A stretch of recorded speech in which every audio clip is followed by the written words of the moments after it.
Kalau suami saya menanyakan apakah kamu Kristen, yes, I Kristen. Tuh, saya kalau ngomongin orang Kristen tuh, kamu nggak senang hati. Jangan-jangan kamu tuh Kristen juga kamu ya. Saya langsung jawab, iya, aku Kristen. Betul, Mak? Kamu Kristen nah? Iya, aku Kristen. Aku capek, aku sembunyi-sembunyi, aku capek. Ini makan apa ini? Enak banget ini makanan. Dari siapa nih? Dari Bu Ellen. Wah, langsung diludahkan. Enggak mau aku ya makan makan orang Kristen. Jangan bapak makan orang Kristen sini ya. Walah, hati saya sakit sekali. Sakit sekali. Sangat sakit. Saat itu saya mulai mengenal Tuhan. Tapi kok kendalanya begini ya. Justru saya di otak saya itu, di pikiran saya itu, Yesus, Allah itu saja. Suami saya tuh aneh. Saya tuh disuruh, kamu tuh pandai baca Al-Quran. Mbok tolonglah kamu itu diajarkan anak-anak baca Al-Quran, sholat tuh kenapa? Tapi tetap saya pegang Yesus tuh Allah. Kapanpun saya ya ini kapanpun ya, aku harus mengenal Tuhan gitu saja. Dan suatu hari dia paksa saya, anak saya bilang gini, Mama, aku ini sudah mau SMP loh, Mah. Kamu tuh suruh aku ngikutin ajaran Kristen di sekolah loh, tapi loh statusku loh Islam, Mah. Terus gimana, Dok? Oke, Dok. Oke, Mama ke sekolahan. Mama meminta sama, Bu, masalahnya apa toh, Bu? Kok ibunya Kristen, kok anaknya Islam, begitunya ajaran juga Kristen. Lah, pengen saya jelasin. Bu, tolong bikin anak saya itu ijazah SMP-nya itu jadi Kristen ya. Jadi Kristen. Soalnya dia Kristen. Masalahnya kalau udah SMP itu nggak bisa dirubah, Bu. Kalau di SD masih bisa dirubah. Kalau udah ke SMP, ke SMA itu terus nggak bisa dirubah loh, Bu. Ya oke. Saya putuskan tolong diperbarui lah menjadi Kristen. Dan setelah itu oke, Kristen. Saya bilang sama Tuhan, akhirnya saya berontak. Saya itu memang tahun-tahun saya itu suami saya itu yang menyodorkan. Kamu betek mah, kalau betek tuh kamu merokok tuh. Perempuan juga banyak yang merokok, haji juga banyak yang merokok. Emang merokok enak ya? Enak lah ngerokok, kalau mau relax, apa kan bisa merokok katanya. Jadi dia suka belikan saya rokok tuh, rokok perempuan apa tuh yang apa itu rokoknya, rokok apa ya? Mil tuh loh, yang dingin-dingin itu loh. Mulai saya mengenal Tuhan tuh saya udah punya anak kecil lagi, dia seorang laki-laki. Boy, aku nggak mau Tuhan. Aku nggak mau terus-menerus begini. Masa hidup tanpa Tuhan? Muslim tinggalkan aku karena aku percaya sama engkau. Walaupun saya khatam Al-Quran juga saya nggak dapat apa-apa, nggak dapat apa-apa. Tapi begitu sangat Tuhan Yesus, baru lihat wajah Tuhan aja kok macam ya come to my mind. Pas itu saya ke gereja tuh ya nyuri-nyuri. Kalau suami saya menanyakan apakah kamu Kristen, yes I Kristen. Saya jawab aku Kristen. Ya, so mau apa kamu? Saya mau kayak gitu. Suatu hari ya. Waktu itu suami saya itu ngomongin orang Kristen gini-gini. Terus waktu dia ngomongin jelek-jelekin orang Kristen gitu. Tiba-tiba dia ngomong gini, tuh saya kalau ngomongin orang Kristen tuh kamu nggak senang hati. Jangan-jangan kamu tuh Kristen juga kamu ya. Saya langsung jawab, iya, aku Kristen. Terus mau apa kamu kalau aku Kristen? Saya bilang gitu. Betul, Mak? Kamu Kristen nah? Iya, aku Kristen. Aku capek, aku sembunyi-sembunyi, aku capek. Teman-teman, saya mau membacakan satu firman Tuhan sebelum kita masuk dalam video kesaksian seorang murtadin berikut ini. Firman Tuhan ini terambil dari Markus pasal 16 ayat 15 sampai 18 berbunyi seperti ini, teman-teman. Lalu ia berkata kepada mereka, pergilah ke seluruh dunia, beritakanlah Injil kepada segala makhluk. Siapa yang percaya dan dibaptis akan diselamatkan, tetapi siapa yang tidak percaya akan dihukum. Tanda-tanda ini akan menyertai orang-orang yang percaya. Mereka akan mengusir setan-setan demi namaku. Mereka akan berbicara dalam bahasa-bahasa yang baru bagi mereka. Mereka akan memegang ular dan sekalipun mereka minum racun maut, mereka tidak akan mendapat celaka. Mereka akan meletakkan tangannya atas orang sakit dan orang itu akan sembuh. Siapa yang percaya akan diselamatkan, namun yang tidak percaya akan dihukum. Dan firman Tuhan ini sangat jelas bahwa Yesus Kristus yang kita imani dan kita percaya sebagai Tuhan dan Juru Selamat, itu menjadi hakim yang adil pada akhir zaman. Dia akan berdiri dan akan menjadi saksi bagi semua umat manusia. Dari semua nabi, dia akan menjadi saksi. Berhak untuk menghakimi karena kekuasaan semua diberikan kepadanya. Teman-teman semua, firman Tuhan ini akan menguatkan kesaksian seorang murtadin berikut ini. Di mana video pendahuluan tadi ia mengatakan bahwa keluarga besarnya muslim, bahkan ia nikah dalam muslim, suami, anak-anaknya juga muslim, keluarga besarnya muslim. Namun dalam berjalannya waktu teman-teman, ia menceritakan sesuatu pengalaman yang memang tergoncangkan dalam keluarganya, sehingga ia harus memilih dan bijaksana untuk mengakui Yesus sebagai Tuhan dan Juru Selamat. Namun sebelum ia mengakui Yesus, teman-teman, suaminya mencurigai bahwa ketika berbicara tentang kekristenan atau menjelekan, ya misalnya memfitnah atau menjelek-jelekan kekristenan, ibu ini tidak suka, sehingga suaminya merasa bahwa ia memihak kepada kekristenan. Dan ternyata setelah ditanyakin kenapa tidak suka, ya, atau kamu Kristen, ibu ini menjawab jujur, teman-teman, dan inilah merupakan titik awal ketika ia masuk Kristen. Namun tidak terlepas dari teman-teman bahwa semua ada di dalam rencana Tuhan. Tuhan memanggil setiap orang dengan cara yang berbeda-beda. Tetapi kita percaya bahwa firman Tuhan ketika disampaikan, firman Tuhan ketika diberitakan kepada semua umat manusia, maka Roh Kudus akan menumbuhkan, Roh Kudus akan bekerja untuk meyakinkan setiap orang-orang yang beriman dan percaya, dan hati mereka akan terpanggil untuk belajar dan mengenal tentang Injil kebenaran itu.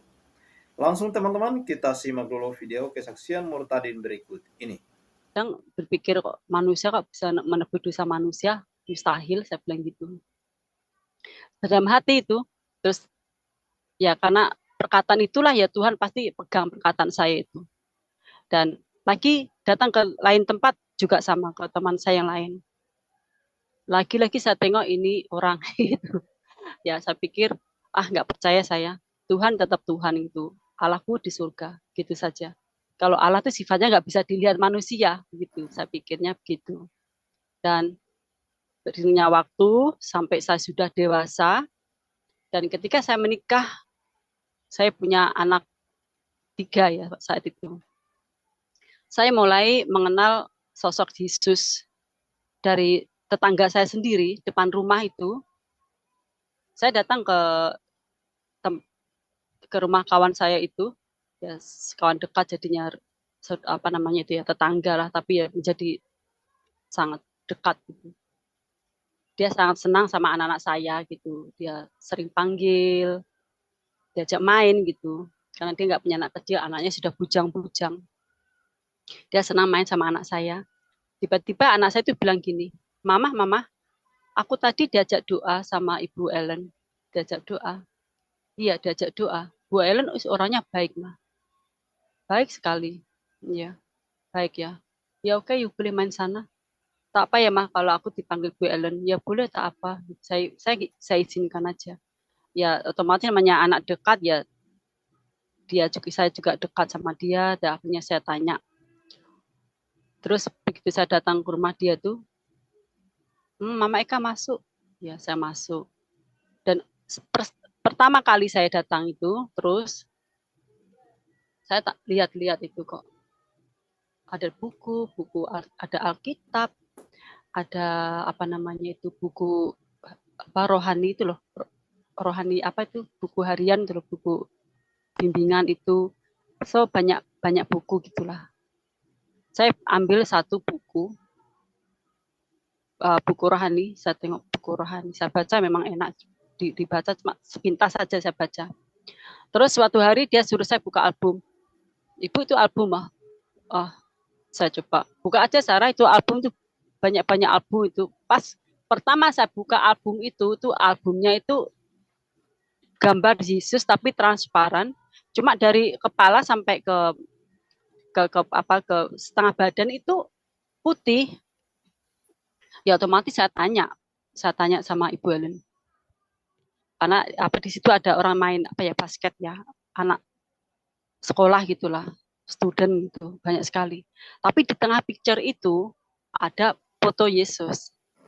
Ya, spontan saya tanya, Bu Helen ini siapa Bu? Kok dia macam orang lagi susah hati gitu. Ini Yesus. Yesus. Kok Yesus begini? Ya Yesus sedang sedih hati lah tengok umat-umatnya di dunia pada berdosa macam itu. Oh, Yesus itu Allah kamu, Sarah. Kok bisa Allah aku toh? Ya iya Allah kamu. Allah kamu itu sama Allahku itu sama gitu. Saya pikir lagi. Saya bertanya-tanya. Allah Bu Ellen sama Allahku sama. Allah Bu Ellen itu loh manusia. Allahku kan yang tidak bisa dilihat orang gitu. Terus dia perjelaskan, memang dia senang sekali, dia tuh memang berani menginjil gitu sama orang yang Muslim, sama orang yang belum mengenal Tuhan. Gitu. Setelah itu dia menjelaskan, Allah itu Yesus itu ya dia tuh raganya manusia, tapi kan dia itu ilahi. Saya tanya lagi ilahi, apa itu ilahi? Ilahi itu Allah kamu tuh sifatnya tuh nggak bisa dilihat, Sarah. Allah kamu tuh macam ya roh itu loh. Kamu juga punya roh kan? Oh gitu ya. Jadi roh Allah kamu tuh yang kamu sebut Allah itu tuh udah nyatu sama Yesus. Nah, pertanyaan saya itu berarti yang kamu maksud tuh Yesus itu menjelma, Allah tuh menjelma jadi manusia begitu mah? Ya iya, sebenarnya itu. Nah, lepas itu saya pikir lagi, pulang saya itu udah sore. Saya mandikan anak, saya sangat keris. Saya ambil satu buku itu. Bu, ini kayaknya buku testimoni ya. Tapi ini boleh dibaca orang Muslim kan? Ya kenapa enggak? Tapi kok bacanya kok ini kalangan orang Kristen. Yang dimaksud kalangan orang Kristen itu apa? Untuk orang Kristen saja. Ya ini kalau orang Kristen ya orang yang percaya. Kalau kamu baca ya silakan dibaca. Aku bawa pulang ya Bu. Ya kamu bawa pulang ya ini ya. Kalau yang buku ini jangan dibawa. Nah kenapa? Ini Alkitab, semua orang tahu. Kan tulisannya Alkitab gitu. Oh kalau buku ini kan banyak ramai-ramai orang. Suamimu nggak begitu paham gitu. Oh gitu ya. Udah lepas itu saya bawa pulang. Saya cepat pulang kasih mandi anak saya. Ayo mandi. Mandi mereka suka main-main buku, coret-coret. Masih kecil satunya belajar. Dan lepas itu saya mandi juga. Saya istirahat. Suami saya belum pulang karena saya tahu suami saya pulangnya pukul 7. Pukul 7 baru pulang. Aku masih punya kesempatan tuh pukul 6 tuh sudah selesai semuanya gitu. Anak saya udah makan. Duduklah saya. Sangat penasaran saya. Aku mau tahu ini. Lah, saya melihat itu kesaksian itu orang Muslim. Orang Muslim itu ya kan dia pastor sudah meninggal lah. Dia seorang pastor sudah meninggal. Gembala Sidang Tiberias. Itu pertama saya lihat kesaksiannya itu. Gembala Sidang Tiberias itu dari Surabaya, orang sudah meninggal baru 1 tahun ini meninggal. Gembala Sidang Tiberias, Pak Pendeta Pariaji. Dia yang membaptis saya. Yaitu ceritanya Ibu Damiarti, Bapak Pendeta Pariaji, perjalanan dia itu saya ikutin tuh. Kesaksian dia itu dari awal sampai akhir saya ikutin terus. Jadi membuat saya iman saya itu semakin kuatnya yaitu. Nah, Bapak Pendeta Pariaji Muslim, diajak Yesus sampai dia dapat gitu bahasanya gitu loh. Dia tuh kena kanker stadium 4 ya. Dia divonis dalam 2 bulan itu meninggal. Tapi dia tidak mau mati. Pak Pendeta Pariaji itu tidak mau mati. Sebenarnya belum jadi pendeta waktu itu ya. Ya jelas belum jadi pendeta. Dan lepas itu saya kesaksiannya baca buku di kesaksian itu aja. Saya baca itu. Awalnya saya mulai tertarik dengan kesaksian ya dari situ saya baca ternyata betul. Saya tengok lagi di TVRI itu selalu ada kesaksian. Bikin saya itu senang. Suatu ketika saya close sama itu Siapa itu Bu Ellen itu sangat dekat. Suami saya tahu bahwasanya Bu Ellen itu orang Kristen. Ya, dan setelah itu, ini makan apa ini? Enak banget ini makanan dari siapa nih? Dari Bu Ellen. Wah, langsung diludahkan. Enggak mau aku ya makan orang Kristen. Dek. Jangan bawa makan orang Kristen sini ya. Walah, hati saya sakit sekali. Sakit sekali. Sangat sakit. Saat itu saya mulai mengenal Tuhan. Tapi kok kendalanya begini ya justru nggak bisa ya nggak bisa ya masih dipantau sama begitu ya anyway saya pikirnya gini, kalau kamu mati aku baru bebas gitu, pikir saya begitu. Saya Mungkin nggak paham terputus, soal tadi terputus sebentar si Sarah yang meludahi makanan siapa? Suami saya kan makan makanan dari tetangga saya itu yang Bu Ellen yang kesaksian itu Gitu. tentang Yesus. Berarti dulunya suaminya juga masih belum percaya Tuhan Yesus ya? Masih dari seberang juga? Belum percaya, iya ya. Dari seberang juga. Lanjut si Sarah. Lepas itu, jangan pernah nerima makanan dari dia. Terus, saya tuh kalau main ke rumah dia itu, kita tuh sering doa. Dan pas pertama doa tuh dia suka bawa doa anak saya bilang aku dijak doa. Oke, setelah itu Mama Eka doa yuk, doa. Oke, ayo kita doa. Dan suatu dia ada doa, saya anak saya yang kecil itu, yang satu masih kecil lah, belum bisa apa-apa lah gitu. Yang ini kecil ini dan lepas itu dia doa, kita doa bertiga. Dan setelah itu dia doanya tuh bahasanya bahasa roh. Pertama-tama bahasa roh. Saya jadi takut. Saya tanya, Bu Ellen, kok Ibu Ellen bahasa apa tadi, Bu? Bahasa roh itu bahasa lidah. Ngerti nggak? Apa itu, Bu? Aku nggak paham. Ya bahasa lidah, bahasa surga apa gimana gitu. Jawabnya gitu. Tolong dong Ibu, tirukan lagi gitu. Tirukan Ibu bahasa itu. Ya pasti nggak bisa kok ditirukan, itu kan kita saat berdoa itu baru keluar bahasa itu gitu loh. Bahasa roh itu keluarnya saat kita berdoa. Nggak suatu kita ngobrol begini kamu suruh aku berdoa terus apa kamu suruh aku baca itu apa berbicara itu ya nggak bisa lah ngomong itu. Oh gitu ya. Nah itu saya makin gini aja, sesuatu yang nggak ada di ajaran ini tuh kok ada di sini. Saat aku dengarkan soal kesaksian Yesus itu soal di picture itu udah sangat menyentuh sampai saya itu penasaran. Dan suatu hari saya pergi ke rumah adik saya. Saya ke rumah adik saya. Saya ceritakanlah ini bagi saya sukacita ya, tapi bagi adik saya itu bumerang. Kunci kamu di luar. Dia marah-marah sama saya. Dia bilangnya gini, kamu tuh ya dengar orang ngomong gitu dekat orang Kristen langsung kepincut orang Kristen. Nanti ya kamu dekat orang Buddha kepincut orang Buddha. Agama itu banyak-banyak. Gak usah neko-neko lah. Dengarkan yang ikutin agamanya ya agama kita sendiri itu agama nenek moyang kita itu agama yang betul gitu. Jadi kamu tekuni aja itu agama itu. Ya saya ya kok gini ya. Muka beli sama kok hati beda.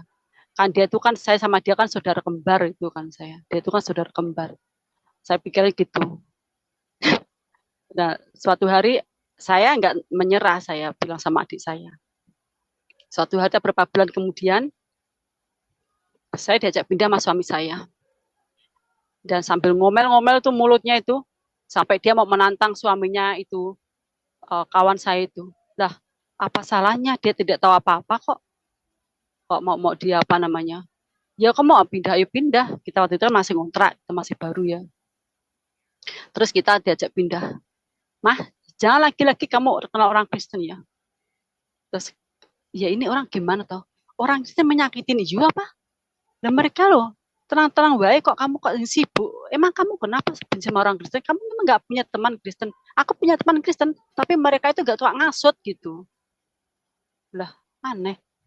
Ya oke lah, saya diemin aja. Suatu hari ya udah saya sudah down itu nggak mau ya saya di otak saya itu di pikiran saya itu Yesus Allah itu saja. Tapi berjalannya waktu bertahun-tahun, dan suatu ketika saya punya anak yang keempat, lahir keempat ya, lahir keempat. Lahir yang keempat itu, Maya, Maya. Lepas itu, saya mulai berontak hati saya. Hati saya berontak tuh gimana?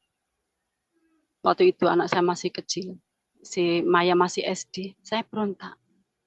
Saya sering nonton tuh Solusi di SCTV ya, tengah malam.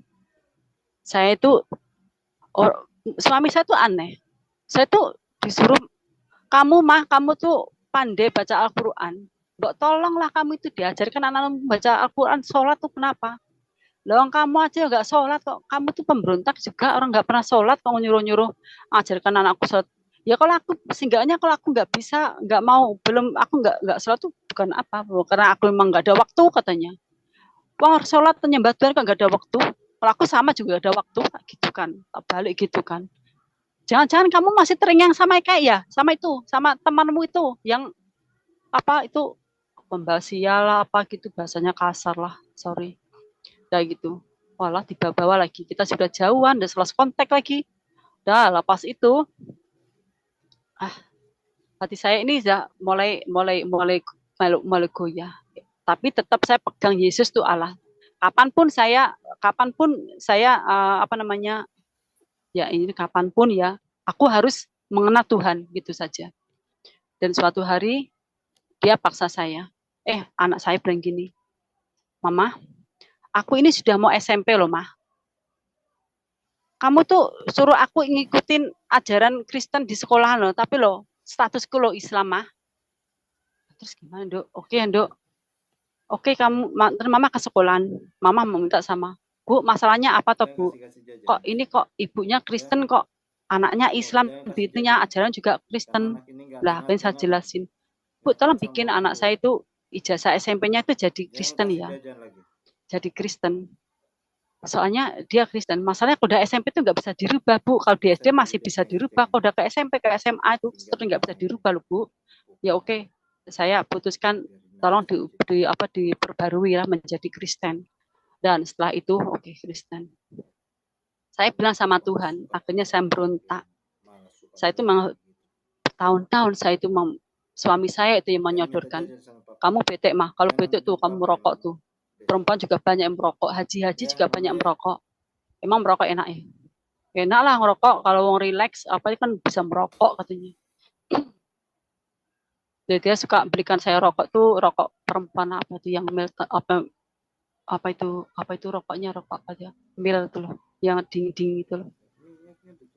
Akhirnya saya terbiasa, tetapi walaupun saya merokok itu tidak ada satupun orang yang tahu. Taunya kalau aku beli rokok itu untuk saya punya suami, bukan untuk saya pribadi. Saya tuh kalau merokok nggak ada orang tahu, bahkan anak pun tidak tahu. Saya itu selalu sembunyi, gitu. Pas anak saya sekolah atau apa gitu. Ya, saya merasakan enjoy. Hati saya itu ya bergejolak. Waktu itu saya belum aku mau dekat sama Tuhan kok mau dekat sama Yesus. Suamiku nggak ini. Suamiku mati, aku baru kenal Yesus. Saya bilang gitu. Akhirnya Tuhan tuh nggak senang saya berbicara seperti itu. Dan suatu hari saya mulai berontak. Berontaknya gini. Kalau aku ngikutin apa kata hati saya, bilang aku bertobat nanti nunggu suamiku mati gitu. Lah, gimana kapan tobatnya saya gitu. Lah, akhirnya saya doa sungguh-sungguh doa sama Tuhan. Saya sungguh-sungguh doa sama Tuhan. Waktu itu saya punya mulai saya mengenal Tuhan tuh saya udah punya anak kecil lagi, dia seorang laki-laki, boy, sangat tampan. Ya anak yang terakhir itu, anak nomor 5. Dia baru umur 4 tahun. 3 tahun setengah. 3 tahun setengah apa 3 ya? Oke. Saya nggak mau jelasin dulu. Ya intinya saya sudah punya anak yang terakhir laki-laki. Dan lepas itu saya mulai berontak, hati saya itu berontak itu, Tuhan Yesus, jika engkau kiranya Tuhan, aku ini ibarat benang itu yang nggak ada tangkainya loh Tuhan. Kalau dicabut itu pasti merah sana, dicabut sini nggak bisa tahu arah. Itu aku Tuhan. Aku hidupku semrawut. Dan dosaku itu Tuhan, aku nggak bisa menghitung. Engkau bisa menghitung dosaku. Tapi aku nggak, engkau bisa menghitung dosaku, aku nggak bisa menghitung karena saking banyaknya Tuhan. Ini aku bawa Tuhan dosaku buat engkau. Tolong kau perbarui hidupku. Aku nggak mau Tuhan. Aku nggak mau terus-menerus begini. Masa hidup tanpa Tuhan? Muslim tinggalkan aku, karena aku percaya sama engkau. Didikan keluargaku memang didikan, wah sangat-sangat harus sekolah ke sekolah madrasah. Saya dipaksakan untuk sekolah. Saya sekolah, pulang dari sekolah saya harus sekolah lagi. Pulang jam 5 sore. Saya yanilah gitu. Tapi apa yang dapatkannya, saya nggak dapat apa-apa. Walaupun saya khatam Al-Quran juga saya nggak dapat apa-apa, nggak dapat apa-apa. Tapi begitu sangat Tuhan Yesus, baru lihat wajah Tuhan aja kok macam ya come to my mind. Lepas itu saya share ke adik saya soal itu. Adik saya berontak. Saya kan twin sister kan, saudara kembar. Kok sifat nggak sama ya? Apa namanya? Pikiran nggak sama ya? Kok beda ya? Ya gitu. Lepas itu saya merasa sendiri, tidak ada siapa-siapa. Lingkungan saya semuanya juga orang Muslim. Nah, lepas itu saya main berontak. Saya paling senang dengarkan solusi yang rohani-rohani itu, saya sangat senang. Saya bilang sama Tuhan, Tuhan ubahkan hidupku. Aku ingin punya identitas baru. Kalau aku memang sebagai anakmu, ya nyatakan aku sebagai anakmu, aku orang Kristen. Ya pengikut Yesus begitu. Tapi sekarang ini aku nggak bisa apa-apa Tuhan. Aku harus bagaimana? Aku berserah penuh padamu Tuhan. Dalam keadaan seperti ini aku butuh Engkau. Aku ingin ke gereja itu bebas itu loh. Nggak ada yang menghalang-halangi. Itu belum pernah aku pernah ke gereja sangat jarang gitu. Waktu sama kawan saya itu ke gereja. Lepas itu saya ke gereja itu ya nyuri-nyuri. Saya nggak mau nyuri-nyuri. Intinya saya mau nunggu bojoku mati, suamiku mati, aku baru bebas gitu aja. Loh kok aku pemikirannya ke situ. Ya bodoh lah gitu pikiran saya. Dan suatu hari saya mulai doa dan saya komitmen sama Tuhan. Saya bilang gini sama Tuhan, Tuhan, aku ingin ikut Engkau. Tapi aku mohon Bapak, kalau Engkau izinkan, aku saat ini aku memberontak. Kalau suami saya menanyakan apakah kamu Kristen? Yes, I Kristen. Saya jawab, aku Kristen. Ya, so mau apa kamu? Saya mau kayak gitu. Suatu hari ya. Waktu itu suami saya itu ngomongin orang Kristen gini-gini. Terus waktu dia ngomongin jelek-jelekin orang Kristen gitu. Tiba-tiba dia ngomong gini, tuh saya kalau ngomongin orang Kristen tuh kamu nggak senang hati. Jangan-jangan kamu tuh Kristen juga kamu ya. Saya langsung jawab, iya, aku Kristen. Terus mau apa kamu kalau aku Kristen? Saya bilang gitu. Betul Mak? Kamu Kristen lah? Iya, aku Kristen. Aku capek, aku sembunyi-sembunyi, aku capek. Gitu kan. Terus sebelumnya ya, sebelumnya itu udah berapa kali saya ke gereja itu. Kalau ke gereja itu kan gerejanya di mall. Nah, suami saya tuh suka mantau saya. Jadi kalau pas, Mah kamu di mana? Aku udah di mall. Ngapain kau di mall? Ya belanja something lah, kayak gitu kan. Terusan cepat pulang. Ya puji Tuhannya waktu dia nelpon selalu saya selesai ibadah. Selalu saya selesai ibadah. Saya sering ke altar call untuk didoakan. Gitu. Sering kali sampai didoakan. Dan saya waktu didoakan juga saya walah berontak memang hati saya. Saya nggak bisa menyembunyikan, saya teriak nggak tahulah sampai orang menolong saya gitu.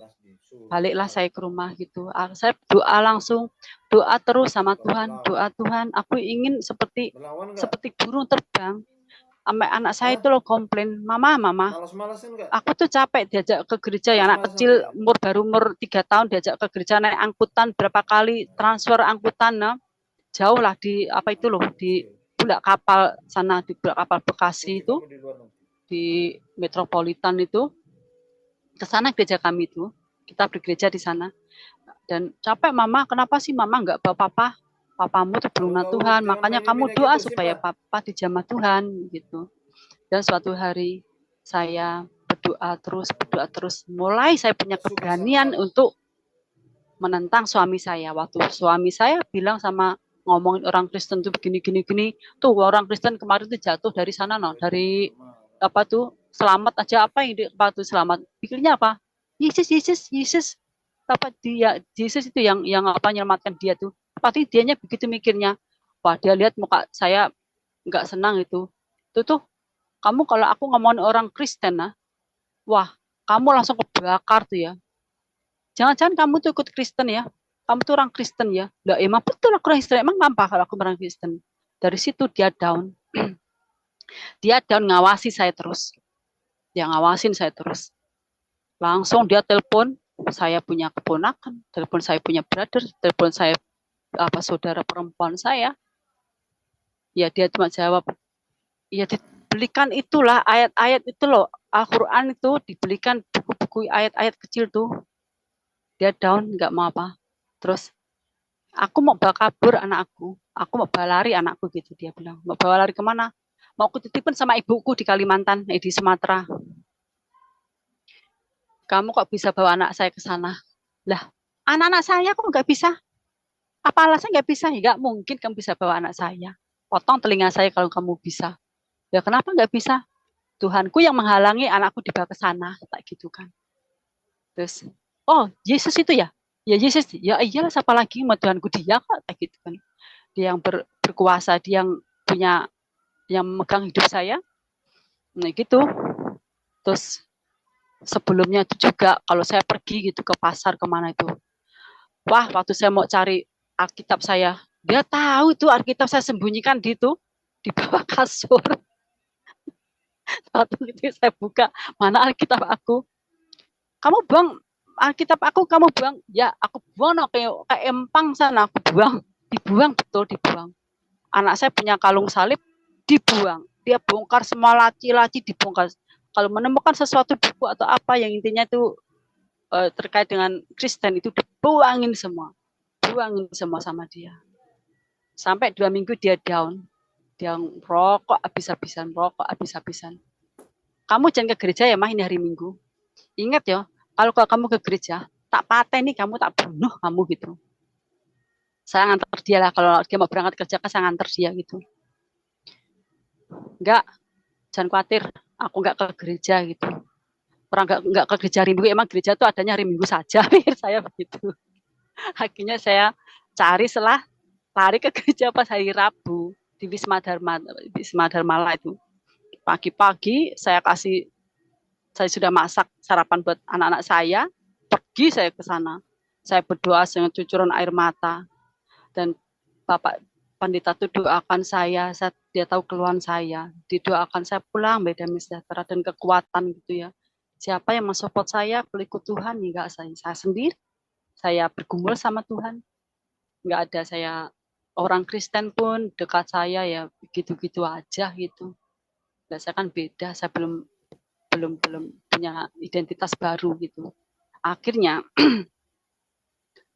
suami saya menyerah. Saya ke gereja yang ngumpet-ngumpet seperti itulah, seringkali begitu. Dan lepas itu saya diam gitu, masak gitu. Lepas itu dia pulang gini, Ma, aku tadi lihat loh, di tol itu ada tulisan KKR, pemulihan resesi ekonomi. Ada. Tapi kok Kristen di gereja mana itu? Di itu loh, di Kelapa Gading. Terus kenapa emang? Ya aku penasaran, pas penumpangku tuh loh orang Kristen aku tanya. Ya itu bagus kalau kamu tanya sama mereka, nggak tanya sama saya. Tanya kamu malah salah paham. Ya dia begitu. Terus kenapa emang? Ya kadang apa ya? Ya aneh aja gitu. Kok ada ya saya pikir gini. Ya saya nggak tahu apa yang dia mau, nggak tahu dia ngomong tiba-tiba lain hari itu dia begini. Mah kamu mau ke gereja? Ke gereja aja kamu kalau mau ke gereja. Dan saya nggak kagetnya ya, nggak kaget ya. Ya saya nggak kagetnya gini.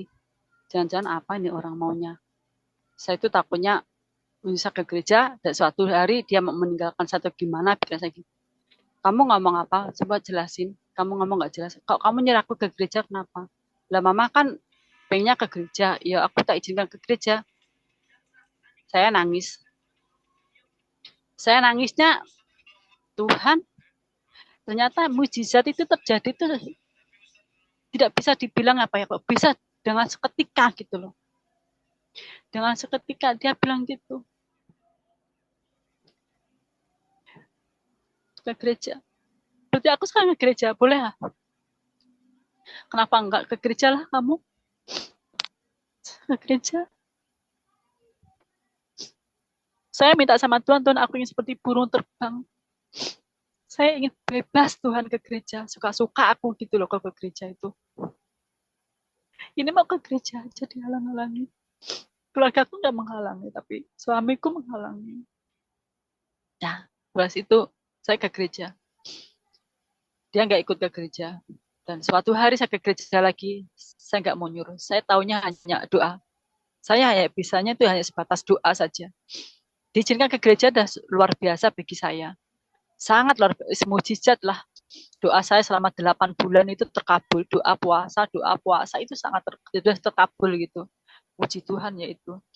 Dan suatu hari setelah beberapa minggu kemudian, kalau ke gereja, yalah aku mau ke gereja berdalam. Apa tujuanmu mau ke gereja? Ya mau ke gereja mau dengarkan apa sih khotbahnya pendeta tuh kalau khotbah gitu. Ya oke. Nggak apa-apa. Aja doa dengarkan penyanyi-nyanyi juga berdiri, duduk gitu ya, dengarkanlah dulu gitu. Nama juga masih dalam proses. Dan lepas itu setelah 8 bulan itu saya bergumul, Tuhan jawab satu persatu. Dan setelah berapa bulan kemudian baru suami saya bertobat, ya mengizinkan saya gitu ke gereja ya dia juga bertobat dan dibaptis. Itu pun dibaptis dia itu tanpa sepengetahuan saya, katanya aku nggak sempet ajak kamu dibaptis. Yang penting aku sudah prepare, aku udah bawa baju ganti buat dibaptis, aku udah nggak merokok gitu. Baik, teman-teman, saya sudah katakan bahwa firman Tuhan harus disampaikan. Siapapun kita, mari kita beritakan Injil kepada semua makhluk, kepada semua orang, ya. Firman Tuhan ini sering dipergunakan oleh para mualaf ya, terutama salah satu mualaf yaitu seorang ustadz yang sekarang, Ustadz Nababan, yang mengatakan bahwa orang Kristen itu Injilnya sangat luar biasa sekali. Diperintahkan untuk menginjili binatang, diperintahkan untuk menginjili hewan-hewan. Jadi hati-hati dengan domba-domba ataupun kambing, nanti diinjili juga masuk Kristen. Ya, ini adalah sebuah lelucon teman-teman, namun saya akan mengajak kita untuk terus memberitakan Injil, ya. Apapun waktunya, dimanapun kita berada, kita harus memberitakan Injil dengan cara kita, ya. Artinya apa? Kita harus menjadi saksi bagi semua orang, teman-teman. Melalui video singkat ini, kiranya Tuhan Yesus terus menolong, memberkati saudara sekalian dimanapun kita berada. Shalom.